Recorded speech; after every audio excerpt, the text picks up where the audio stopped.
La liberación de Florence Cassé indignó a muchísimos mexicanos que aún a la fecha están seguros de que ella es una secuestradora, fue una secuestradora en México, pero fue un precedente también para advertirle a las autoridades que tenían que investigar, acusar y sentenciar respetando el debido proceso.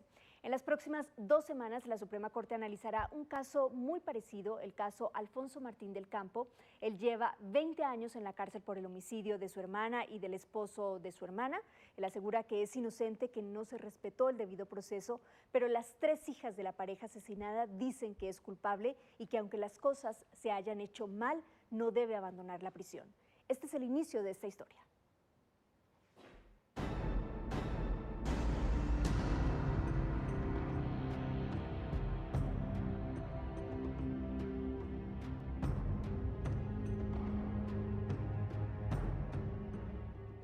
El 29 de mayo de 1992 fueron asesinados mientras dormían en su casa en la Colonia del Valle Juana Patricia Martín del Campo Dot y su esposo Gerardo Zamudio Aldaba.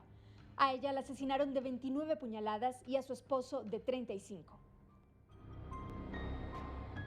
Un grito de mi hermana de pánico, me grita, chacho, me gritó, o sea, pero un grito de pánico, de terror, me desperté y fue cuando me paré, ¿no? Ya fue cuando vi al tipo con una media negra.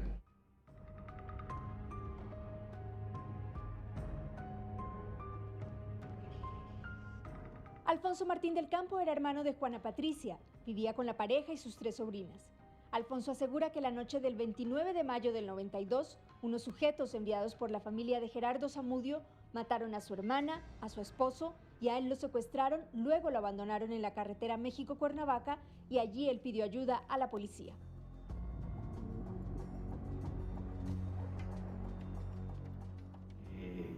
Tiempo después, como pude, moviendo el mecanismo de la cajuela, pude abrir la cajuela. Bueno, para esto había una llave L, quito un foco de la calavera, rompo la calavera, y ya la alcanzo a abrir y me salgo, pues ya bien agitado, ¿no? Ya no había nadie,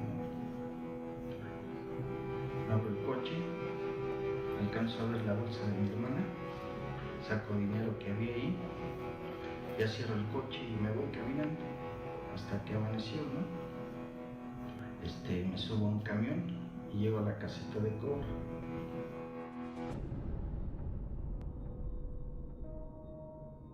La policía detiene a Alfonso, lo acusa del homicidio de su hermana y de su cuñado, pero 3 días después Alfonso dice que fue torturado y obligado a dar una declaración en donde asumía la responsabilidad del homicidio. Semanas más tarde se hace la reconstrucción de los hechos en medio de irregularidades y manipulaciones por parte del Ministerio Público. Incluso hay pruebas de cabello y de sangre que no corresponden a Alfonso ni a la pareja asesinada. Aún así, un juez declara a Alfonso como responsable del homicidio y le da 50 años de cárcel, de los cuales ya ha pagado 20.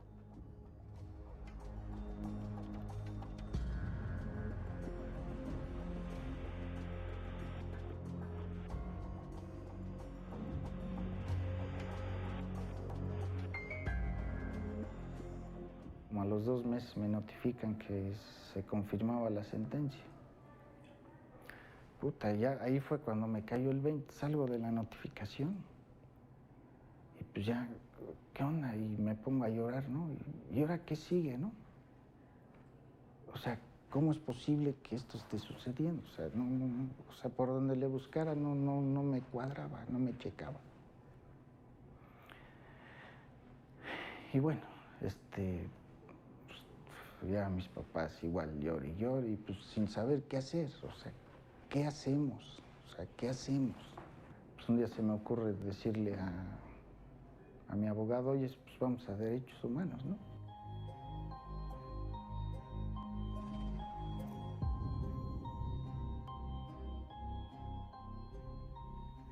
En estos 20 años, organizaciones civiles han documentado la violación a los derechos humanos de Alfonso y hay una demanda de la Comisión Interamericana acusando al Estado mexicano de no respetar el debido proceso. Sin embargo, Alfonso no ha podido abandonar la cárcel. Eso podría cambiar en los próximos días cuando la Suprema Corte analice y discuta el caso.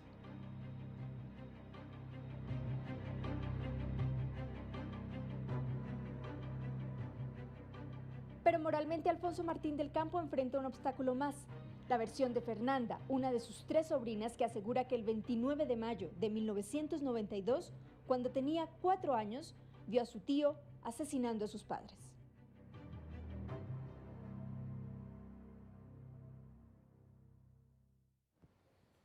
Y aquí en el estudio están las 3 hijas de la pareja asesinada. Hay que decirlo que por primera vez están juntas para hablar sobre este caso en un medio de comunicación, televisión o radio o prensa escrita. Fernanda, muchas gracias por acompañarnos. Gracias. Tamara, gracias. Brenda, muchas gracias.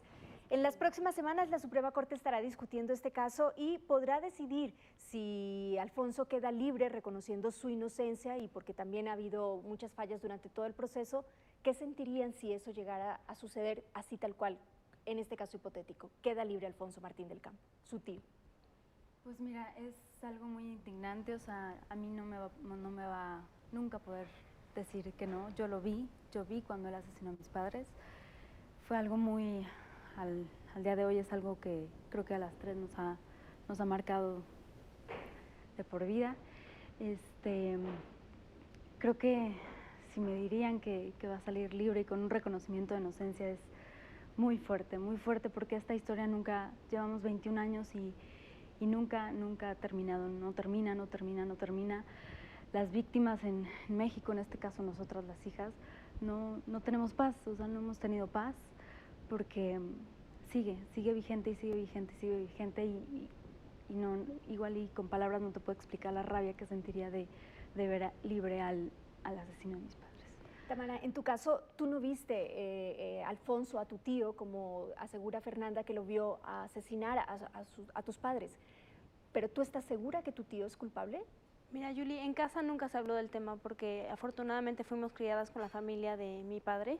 Mis tíos forjaron y a la fecha les decimos padres, que fue una bendición, pero ellos no tuvieron que decirme nada porque en la noche yo platicaba con mis hermanas, teníamos pláticas íntimas porque Brenda tenía 6 años, era la mayor, y finalmente ella tenía más presente la imagen de mis padres y era como, ¿y qué les pasó? Y Fernanda nos repetía la historia una y otra vez, mi tío Chacho. Y, ¿qué te digo? Desde que tengo memoria yo sé que él fue el que mató a mis padres. Brenda, se habla mucho del debido proceso, es un tema que ha estado en la opinión pública en los últimos años, particularmente por el caso de Florence Cassé. Mucha gente no estuvo de acuerdo de que la soltaran, aunque hubiera sido un mal debido proceso, no se hubiera respetado el debido proceso. ¿Tú qué opinas de esto? Porque finalmente supongo que sabes, al estudiar el caso, todas las irregularidades que se cometieron para poder juzgar a tu tío. Ay, pues mira, Yuli, yo ahorita estoy... ¿Cómo te puedo decir? Es como bien indignante que todas las irregularidades que tiene el caso, como que no vean también la otra parte, ¿no? De la historia y pues más que nada que también se den cuenta. Exacto, 2 partes de la historia, ¿no? Entonces como que, o sea, siento que hace falta que también vean la otra parte de la historia, ¿no? La parte de ustedes, ¿te refieres? O sea, porque Alfonso ha dado muchas entrevistas, sobre todo en prensa escrita, se le han hecho documentales, sí. Y ustedes han hablado poco. Sí, claro. Aparte también mencionar que, o sea, mis padres son las víctimas, ¿no? O sea, ellos fueron los que perdieron la vida, él se las quitó. Nos quitó la oportunidad de estar con ellos, nos quitó la oportunidad de conocerlos, ¿no? O sea, a mí me mueve mucho el hecho de que a veces Tamara me dice, es que no recuerdo su voz, no recuerdo la voz de mis padres. Y él es víctima de sus actos, nada más. Aquí los que perdieron la vida fueron ellos. ¿Y en qué momento se ha visto ellos? ¿En qué momento todos los artículos, entrevistas, todo? ¿En qué momento? Fotografías, o sea, cómo las fotografías de mis padres están en un documental, qué derecho. Algo tan, que nada más puedes, o sea, una fotografía la tienes y tiene su esencia. ¿Cómo puedes, esa imagen, o sea, en un documental que es mentira, o sea, poner esas imágenes que siempre nos duelen, o sea, que siempre es constante verlo en internet, o sea, y es que revictimizar algo, revictimizar algo que ya se decidió hace 10 años, Yuli, se decidió hace 10 años en la corte y ellos decidieron archivar ese asunto. ¿Por qué 10 años después sale un documental que duele, que revictimiza, y que en México no puedes estar en paz, no puedes, o sea, ¿cómo lo permiten? ¿Cómo es que permiten que ahorita siga en revisión un segundo reconocimiento de inocencia? ¿Cómo es ¿Qué posible? es lo que va a discutir la Suprema Corte? Pero es el segundo Yuli. Sí. Ahora, ustedes me han dicho varias veces, en las veces que hemos podido platicar, que ustedes son víctimas una y otra vez, porque tal vez él fue víctima de las irregularidades que se cometieron, pero ustedes fueron víctimas de que nadie les ha puesto atención y que nadie se ha puesto a pensar qué pasó con esas hijas y cómo siguen sufriendo al ver la posibilidad de que su tío salga. ¿Ustedes son las víctimas en este caso? Claro, claro, totalmente. Como te lo mencionaba hace un momento, mis padres son las víctimas directas y nosotros indirectamente. Él también habla mucho de que él era socio, que él era, que estaba en sociedad en todos los negocios. Nosotros ahorita ya tenemos folios en donde muestran, y los puedes tener tú también, en donde muestran, y cualquier persona, o sea, vas al registro público de la propiedad y cualquier persona se los dan, y en donde muestra que él no tenía nada que ver, porque su móvil siempre fue el dinero. Pero si tú le quitas el móvil... De pronto, bueno, Brenda tal vez, que era un poco más grande, ¿recuerdan a su tío de esa manera? ¿Era una persona ambiciosa, Yo te puedo decir... muy confiada en el éxito de sus padres? ¿Cómo era? Yo te puedo decir que era una persona súper reservada. Siempre en Navidad, una ocasión en Navidad se salió como 2 horas, que hasta hicieron el brindis, y siempre en vacaciones era como él en la orilla, él en un ladito, o sea, nunca... O sea, yo no tengo memoria de un tío así, o sea, admirable o que me haya traído buenos recuerdos, o sea, nunca, siempre era reservado, se apartaba de todo. Sin embargo, Fernanda, permíteme recordar nuevamente que sí ha habido irregularidades en el caso. Hay cosas asombrosas, por ejemplo, que a tu tío se le dio un abogado de oficio que era un técnico en computación. Otra cosa, en la manipulación que hacen las autoridades del Ministerio Público cuando hacen la reconstrucción de los hechos es obvia, es evidente, porque ellos mismos se toman las fotografías. Claro. ¿Qué opinan ustedes de eso? Mira, nosotras, ninguna de las 3 aquí presentes somos abogadas. Yo no te puedo decir, nosotros en ese entonces teníamos, bueno, cuando ellos mueren yo tenía 4, Tami tenía 2 y Brenda tenía 6 años. O sea, estamos hablando de en esos días, ¿no? O en los próximos años. Y pues nosotros... Yo no te puedo decir exactamente si hubo o no hubo irregularidades, porque no nos han dejado ver el expediente. Hemos metido varias peticiones y no nos han dejado ver el expediente. Es también de mucho énfasis en decir, pues, ¿por qué nosotras víctimas también, indirectas, no podemos ver el expediente de nuestros padres? O sea, es... Del asesinato de sus padres. Exacto. Tamara, para terminar, ¿qué les dirías a los ministros de la Suprema Corte que en 15 días aproximadamente van a estar revisando, discutiendo este asunto y posiblemente dictando un reconocimiento de inocencia, con lo cual Alfonso Martín del Campo quedaría libre? ¿Qué les dirías a los ministros? Les diría que por favor se humanicen un poco, lean un poco, porque ni siquiera hace falta, Yuli, ver todo el expediente. Tú tienes acceso público a todas las recomendaciones, a todas las respuestas que el gobierno mexicano ha dado, y con eso tú te vas a saber que es una sarta de mentiras y que finalmente se humanicen un poco, ¿no? A nosotras 3, que es bien difícil, y que en base a todo lo que ya está escrito y han resuelto, determinen una vez más, después de 8 veces, una vez más, que él tiene todo el derecho de pagar por la muerte de mis padres porque él lo hizo. Fernanda, para terminar, ¿podrías recordarle al público qué fue lo que tuviste la noche en que asesinaron a tus padres? Sí, mira, yo recuerdo que lo que a mí me despertó fue los gritos de mi mamá. Eran unos gritos que, bueno, vemos la situación, hay que, bueno, me levanto porque obviamente quería entrar a su cuarto para ver qué estaba pasando. Y la primera escena que veo es Alfonso Martín del Campo encima de mi mamá atacándola. Obviamente mi mamá... Ya déjame, pues, sí. Gritando, ya déjame. Mi mamá obviamente, ella sí luchó, o sea, ella sí se estaba luchando, estaba forcejeando, ella sí se pero estaba tú tenías tratando 4 de años. defender. Sí, Yuli, pero yo creo que, o sea, algo así está muy difícil olvidar, o sea, es algo que tengo perfectamente grabada la escena. Y él era, o sea, yo no tengo duda que él asesinó a mis padres. Gracias, Fernanda. Gracias, Julia. Gracias, Tamara, por estar esta Gracias, noche. Julie. Gracias, Brenda, por acompañarnos Gracias a y ti. gracias a las tres por venir juntas a contarnos de este caso. Le vamos a dar seguimiento durante toda la semana a este asunto. Les vamos a ir explicando los puntos a favor, en contra y qué es lo que va a discutir la Suprema Corte en los próximos días. Gracias. Gracias, Gracias. Julie.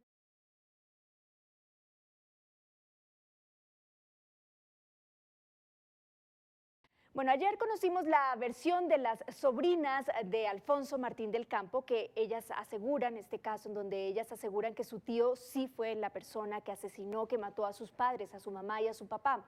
Este mes la Suprema Corte discutirá este asunto. Hoy vamos a conocer la otra parte, las irregularidades y las violaciones a los derechos humanos que se cometieron en contra de Alfonso.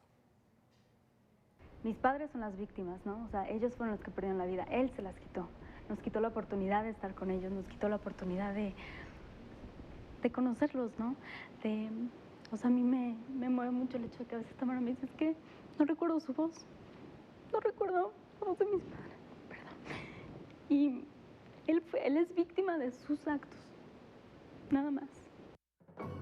Fernanda Zamudio Martín del Campo asegura que cuando tenía 4 años vio a su tío Alfonso asesinar a sus padres. A su mamá le habría clavado 29 cuchilladas y a su papá 35. Fernanda nos repetía la historia una y otra vez, mi tío Chacho, mi tío Chacho. Y, ¿qué te digo? Desde que tengo memoria yo sé que él fue. Yo sé que él fue el que mató a mis padres. Sin embargo, organizaciones de derechos humanos han documentado decenas de irregularidades en la investigación, integración y sentencia en este caso. Milenio Noticias revisó el expediente contra Alfonso Martín del Campo y encontró 15 inconsistencias, las más asombrosas y contundentes, por ejemplo, que el supuesto móvil solo son 700 pesos que Alfonso le debía a su cuñado y que éste le cobró en una borrachera. Que la reconstrucción de los hechos se hizo sin un abogado y con el MP manipulando todo el tiempo al acusado. Que el abogado de oficio resultó ser un técnico en computación, que la Procuraduría hizo peritajes de pelo, piel y sangre que no correspondían a Alfonso ni a los asesinados, que el MP que acusó a Alfonso fue detenido y encarcelado meses después por homicidio y robo calificado. La Comisión de Derechos Humanos, presidida por Emilio Álvarez y Casa, concluyó que sí hubo tortura en el caso de Alfonso. La Comisión Interamericana de Derechos Humanos también. El caso de Alfonso Martín del Campo II es un caso paradigmático para esta comisión, la Comisión de Derechos Humanos del DF, porque es un caso emblemático de tortura y es un caso emblemático de la no justicia y de los vacíos entre la justicia local, nacional e internacional que han, al menos a esta comisión, a la Comisión del DF y a la Comisión Interamericana, generado la convicción de que hubo tortura. Y eso en los estándares nacionales e internacionales es una práctica suficiente como para reponer todo el proceso. En los próximos días, la Suprema Corte analizará si procede el recurso de reconocimiento de inocencia. De aprobarse, quedaría libre Alfonso. Sus abogados aseguran que si no se respeta el debido proceso, se estaría legitimando la tortura y otras prácticas mal habidas en México.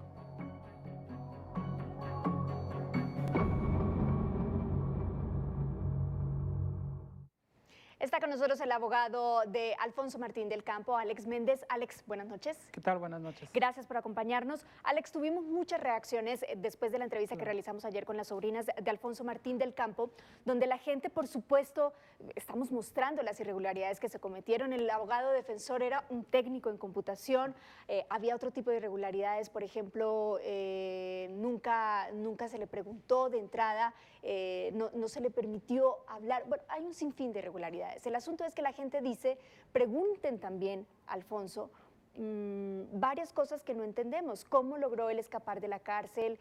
¿Qué tan seguro está de la versión que está dando? Todas esas preguntas te queríamos hacer, pero tú me dijiste, no queremos responder nada de eso. ¿Por qué, Alex? Claro, creo que la respuesta a por qué no respondemos es una actitud responsable de nuestra parte como abogados y también de Alfonso. ¿Por qué? Porque es importante tener claro qué es lo que va a decidir la Corte en este momento. ¿Qué es lo que va a decir? La Corte no va a decidir sobre el expediente penal, es decir, el expediente penal donde se podían aportar pruebas, donde se podrían aportar peritajes y demás, ha sido concluido, es una cosa juzgada y por lo tanto no puede volver a abrirse ni aportarse más pruebas, ¿no? Tan es así que la declaración que rinde la sobrina de Alfonso, 12 años después de haber acontecido estos hechos, la propia Procuraduría no les da un valor dentro del expediente. ¿no? Entonces, creo que una actitud responsable es enfocarnos en qué es lo que la Corte va a decidir, y en este caso va a decidir si hubo tortura o no hubo tortura y cuál es el valor de del informe de la Comisión Interamericana en este hecho. Es decir, si la Corte decide en 2 semanas o cuando lo discuta, que es aproximadamente ese tiempo, que hubo tortura en el caso de Alfonso Martín del Campo, ¿Alfonso sale de la cárcel? Sí, así es. Lo que va a decidir es la validez del informe. Es decir, en el Distrito Federal hay una ley del Programa de Derechos Humanos que establece que son obligatorias las resoluciones de los órganos internacionales. En la defensa nosotros estamos alegando precisamente que ese informe de la Comisión Interamericana, de la Comisión de Derechos Humanos, lo que dijo el Grupo de Trabajo de la ONU y lo que han dicho otras organizaciones internacionales en la materia, es preciso que se tome como prueba de esta tortura que hubo y que por lo tanto procede este reconocimiento de inocencia. Es decir, la Suprema Corte, los ministros no van a discutir si Alfonso es inocente o es culpable, nuevamente, simplemente van a decir hubo tortura o no hubo tortura, independientemente de si Alfonso es culpable, Así es, por lo que fue sentenciado ya 50 así años. Es, lo que va a decidir es la validez de esa declaración. Y es importante recalcar que la propia sala del Tribunal Superior de Justicia dijo que la única prueba que vincula a Alfonso es esa declaración. Por lo tanto… ¿Te refieres a la primera declaración que él da? Es, la que es una declaración que, según él dice, fue bajo torturas. Fueron los primeros 2 días donde lo torturan a él y finalmente él dice, sí, yo asesiné a mi hermana y a su esposo, pero después rectifica y dice, no, esa declaración yo la hice bajo tortura.